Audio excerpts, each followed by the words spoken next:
నాకు గురించి ఆశ్చర్యం అట్లా ఆలోచిస్తూ ఉంటే who is the owner of, లేకపోతే who is the owner of this party, దీన్ని వారసుడెవడు, అది వారసుడెవడు. ఈ మధ్య ఒక సినిమా కూడా వచ్చింది, వారసుడెవడు. అసలు వారసుడేమో దిబిడని తిరుక్కుంటా ఉన్నాడు, ఇంకొకరేమో భారతీయ జనతా పార్టీపై పాపం అక్కడ ఉంచరో ఎప్పుడు పీకేస్తారో తెలియని అధ్యక్ష స్థానంలో అక్కడ ఇంకొక కూతురు.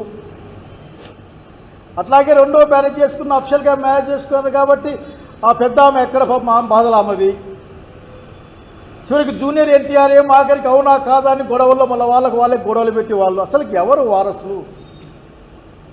వాస్తవానికైతే